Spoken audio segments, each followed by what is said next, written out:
The notary stamp hit the screen at 11:47 p.m., and my brother-in-law's hand was shaking so hard he could barely hold the stylus. I watched him sign. I didn't say a word. In my line of work, forensic accounting, specifically fraud examination, you learn that silence is a tool. You deploy it the same way you deploy a subpoena, strategically, and you never ever let them see you sweat.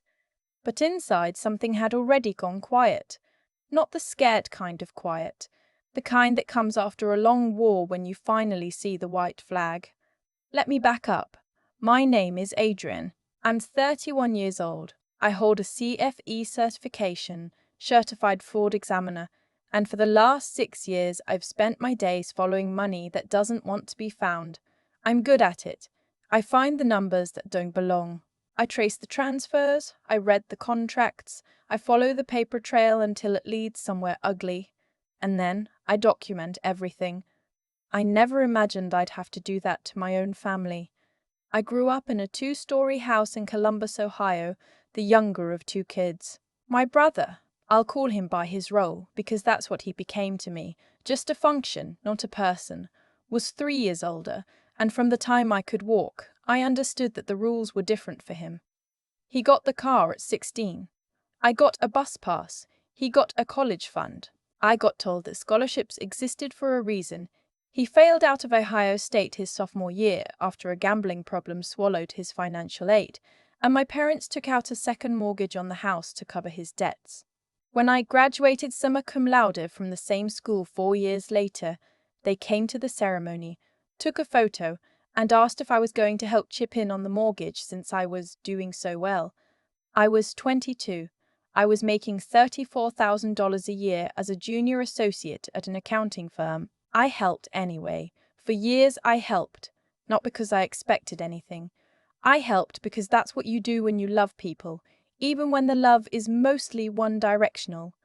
I sent money when my brother's second car got repossessed. I paid for my mother's dental work when her insurance lapsed. I co-signed a personal loan for my father so he could fix the furnace. None of it was ever acknowledged as anything other than the minimum expected of me. The pivot point, the moment everything changed, came on a Tuesday in March, 2 weeks after my 31st birthday.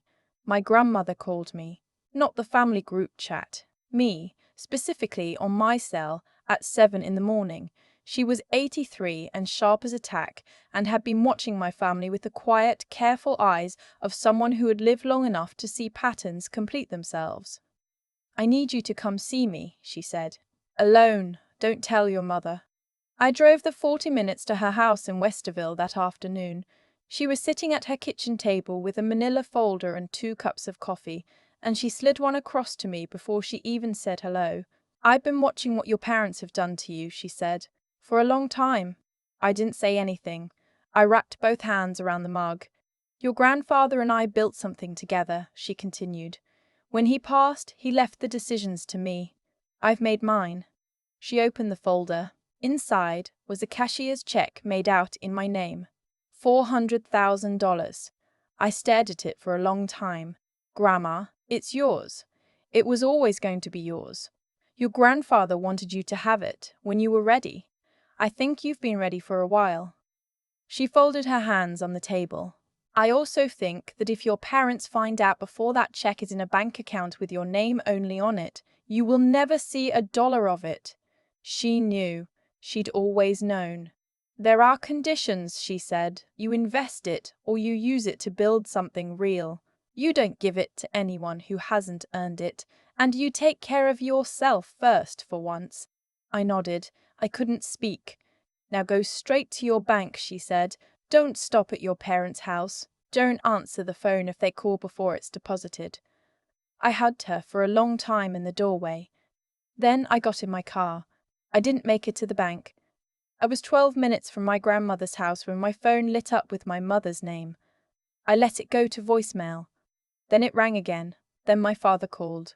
Then my brother called from a number I didn't recognize. His cell had been disconnected for the 3rd time that year, and something cold settled in my stomach. My grandmother must have told them. Or someone had seen my car in her driveway. I kept driving. I was 4 minutes from the bank when my mother called again and this time left a voicemail that I played on speaker. Adrienne, I need you to come home right now. It's an emergency, it's about grammar. Please. Her voice cracked on the last word in a way that I recognized from childhood, the specific register of a performance. I turned off my phone and walked into the bank. When I came out 47 minutes later, the check had been deposited into an account that I'd opened that afternoon. A new account. No joint holders, no linked cards. I turned my phone back on and called my mother back. "Where have you been?" she said. "We've been trying to reach you for an hour." "I had an errand," I said. "What's the emergency?" "Come home. We need to talk about Grandma." I drove to my parents' house. I should have known better. I think I did know better, and some old tired part of me went anyway. The part that spent 31 years hoping that this time would be different, that this time they would be who I needed them to be. They were waiting for me in the living room, my mother on the couch, my father in the armchair, my brother on the lover seat with his arms crossed and his eyes on the floor. The arrangement felt rehearsed. My mother started. She said she knew about the check. She said my grandmother had shared the news and that the family needed to have a conversation about it. She used the word family 4 times in the first minute. My father said that he and my mother were in a difficult position financially. He said the second mortgage had been a mistake, that they were behind on payments, that the house might be at risk. He said this with the same measured sadness he'd used when he asked me to co-sign the furnace loan. Then my brother spoke for the first time. He said he owed money to some people. Not a bank, not a credit card company. He said it with his eyes still on the carpet and his jaw tight, and I understood immediately what kind of people he meant. He said it was a lot. He said these people were not patient. "We need you to sign the check over," my mother said. "Or wire the money directly. Your father's talked to someone about how to do it." I looked at her. I looked at my father. I looked at my brother, who was staring at a spot on the floor like it was the most interesting thing in the world. "How much?" I said. "All of it would help," my father said carefully, "but we'd settle for most." "This wasn't what Grandma intended," I said. "Your grandmother is 83, my mother said. "She doesn't understand the full picture. She's been managing her own finances for 60 years. Adrienne." My mother's voice shifted, went flat. "We're not asking." I felt something happen in my chest, like a door closing, not with a slam, with a soft, final click. "What does that mean?" I said. My brother finally looked up. "It means you don't actually have a choice here." "I have the check," I said. "The check is already deposited," my mother said. "We know that, but there are ways to contest a gift if a donor is of diminished capacity." She paused. "Your grandmother is 83. It wouldn't be hard to raise questions." I went very still. They were threatening to have my grandmother declared mentally incompetent to invalidate her own gift. They were going to use her age against her to take money that she had spent years setting aside, specifically for me. "And if we need to," my father added quietly, "we can make things uncomfortable for you professionally. I know people who know people." "Get out of my house," my mother said when I didn't respond. "Take some time. Think about what's best for this family, and then come back with the right answer." I stood up. I picked up my bag. I walked to the door. "You have until Friday," my brother said behind me. I sat in my car for 11 minutes before I started the engine. I didn't cry. I noted, with the distant professional part of my brain that never fully clocks out, that there was no point in crying. The problem had parameters. Parameters had solutions. I needed to find mine before Friday. The daughter in me had just died in that living room. The fraud examiner took over. Here's what most people don't understand about financial fraud. The cover-up is almost always worse than the original crime. People think they're being clever when they move money around, when they file things wrong, when they make verbal agreements and hope no one writes anything down. But every transaction leaves a trace. Every transfer has a timestamp. And the people who know how to read those traces, the people like me, can reconstruct almost anything from almost nothing. I spent that night at my kitchen table with a yellow legal pad. I started with what I knew. My parents had a second mortgage. My brother owed money, to whom, and how much. I didn't know yet, but I knew the type of debt that made a man refuse to meet your eyes. My mother had threatened a competency challenge against an 83-year-old woman in full possession of her faculties. My father had made a vague reference to professional interference that I suspected was a bluff but couldn't dismiss. And they had until Friday to reach me. The next morning, I called my grandmother first. "They called me last night," she said before I could speak. "Your mother was very unpleasant. Are you okay? I'm 83, not fragile." A pause. "Are you okay? I'm working on a plan," I said. She was quiet for a moment. "What do you need from me?" "A letter, signed and notarized, dated today, documenting that you are of sound mind and body, that the gift was intentional and unconditional, and that you were not subject to any undue influence at the time of giving." "I'll have it done this afternoon," she said. I called my lawyer next. I'd used her twice before for contract reviews, a sharp, precise woman named Miss Aldridge who charged $350 an hour and was worth every dollar. I outlined the situation. She was quiet for a long time. "The competency challenge threat is almost certainly a bluff," she said. "A cash gift from a competent adult is very difficult to contest. But if they file, it ties up the money during litigation, months potentially. Can they actually do it? Anyone can file anything. Whether it goes anywhere is a different question." She paused. "What about the professional threat? My father knows some people in the industry. I don't think it's substantive, but I'd like to be careful." "Here's what I'd recommend," she said. "Let's make them think they've won something. If they believe you're cooperating, they'll stop escalating. Meanwhile, we put some protections in place." I listened. By Thursday afternoon, I had a plan. I called my mother. "I've been thinking," I said. "You're right that this affects the whole family." She was quiet for a second, surprised, maybe, that I'd capitulated so quickly. "I'm glad you came around. I want to do this correctly," I said. "I've been talking to a financial planner about the best way to structure the transfer to minimize tax implications." This was true, I had spoken to one, though not for the reasons I implied. "There's a way to do this that protects everyone, including you and Dad. Can we sit down Saturday morning and go through the documents?" "Of course," she said. Her voice was warm in a way that made my teeth ache. "I'll bring the paperwork," I said. "We'll get it all sorted out." What she didn't know, what none of them knew, was what I'd spent Thursday doing. First, I'd pulled every document I could get my hands on related to the second mortgage. The loan had been taken out 3 years ago. The monthly payment was $1,847. My parents had missed 4 payments in the past 18 months. I found this because my father had, 2 years ago, asked me to just take a look at some paperwork, and I'd noticed then that the loan documents listed me as an emergency contact, which meant the servicer had my information, which meant a politely worded inquiry from a concerned family member had gotten me further than it should have. Second, I'd located the relevant tax records. My parents had been claiming certain deductions on their joint return that were, at minimum, aggressively optimistic. Nothing that rose to the level of fraud on its own, but the kind of thing that, under scrutiny, would require significant professional attention. Third, I'd documented everything, every voicemail, every text.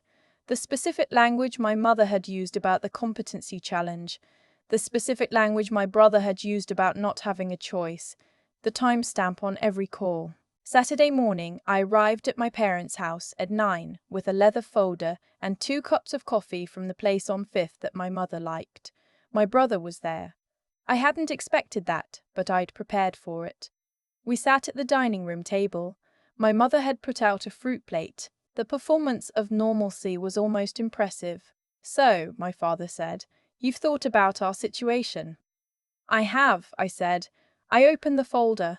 I laid a document on the table, face down, and then I folded my hands on top of it. "Before we talk about any transfers," I said, "I want to make sure we're all on the same page about the legal landscape." My brother shifted in his seat. "I've been doing some research," I said, "on gift tax law, on competency challenges, on mortgage servicing agreements." I paused. "And on IRS audit triggers." The room got very quiet. I turned the document over. It was a one-page summary, clean, formatted, professional, that I'd prepared myself. It outlined, in plain language, 3 things. What a competency challenge actually required: mystical documentation, court proceedings, a process that would take years and cost both parties significantly, what the penalties were for knowingly filing false tax deductions, and the specific deductions I had observed, and what I was prepared to do if this conversation did not go differently than the last one. "I'm not your enemy," I said, "but I am someone who finds money for a living, and I have had a very productive week." My father looked at the document. He looked at my mother. He looked at my brother. My brother said, "You wouldn't." "I wouldn't go to the IRS over a family dispute," I agreed. "But if you file a legal action against my grandmother to contest a gift she made in full possession of her faculties, I will respond with every legal tool available to me, and there are more of those than you might think." Silence. "There's also the question of the second mortgage," I said. "You're 4 payments behind. I looked it up. Foreclosure proceedings can start at 90 days. You're at about 74. My mother's face had gone pale. "Here's what I'm proposing," I said. I laid a second document on the table. "I will not give you the $400,000. That money is mine, and Grandma gave it to me for a reason, and I intend to use it the way she intended." I watched them absorb this. "But I will help you with the mortgage. Not by giving you cash, I'm not doing that. By paying 3 months of arrears directly to the loan servicer. That gets you out of foreclosure risk and gives you time to stabilize." I looked at my brother. "Your debt situation is not my responsibility. I'm sorry you're in it. I genuinely am. But I can't fix it for you, and every time someone has tried to fix it for you, it has only reset the clock. Whatever you owe, to whoever you owe it, that's yours to solve." He looked away. "In exchange for the mortgage payments," I continued, "I need 3 things. First, a signed letter from both of you stating that you will not contest my grandmother's gift, now or in the future, and that you acknowledge her gift as valid and voluntary. Second, an agreement that you will not make any further requests for financial assistance from me. Third, we don't talk about this again." My father picked up the document. He read it slowly. He passed it to my mother. "You can have a lawyer look at it," I said. "I'd actually encourage that. It's a reasonable agreement and it will hold up. I want this to be real, not just a conversation." My mother set the document down. Her jaw was tight.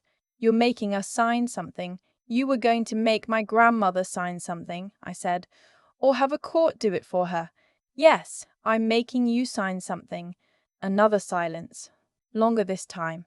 My father said quietly, "You really won't give us anything else?"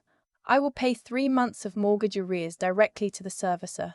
That's what I'm offering. It is a real thing, and it costs me real money, and it is more than you have extended to me at any point in my adult life."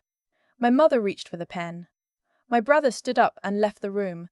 I heard the back door open and close. I didn't turn around. My father signed first, then my mother. Ms. Neller. Aldrich had structured the agreement so that a notary could execute it remotely. My laptop was open on the sideboard, the notary's face on the screen, her stamp ready. The notary's stamp hit the screen at 11:47 p.m. on a Saturday morning, and my brother's hand had been shaking when he'd finally come back in to sign a secondary acknowledgement my lawyer had insisted on. I closed the folder. I picked up my bag. I looked at my parents' faces, my father, who looked tired in a way that had nothing to do with sleep, and my mother, who was staring at the fruit plate like it owed her something.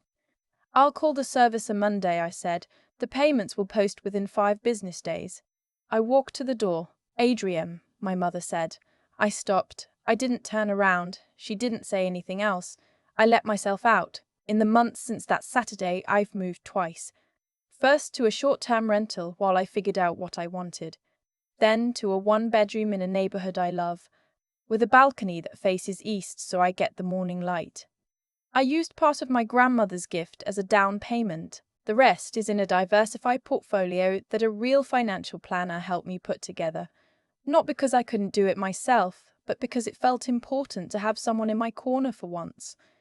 My grandmother came to see the new apartment in May. She sat on the balcony and drank iced tea and said the light was good. My brother, as far as I know, is still working through his situation. I don't know the details. I don't need to.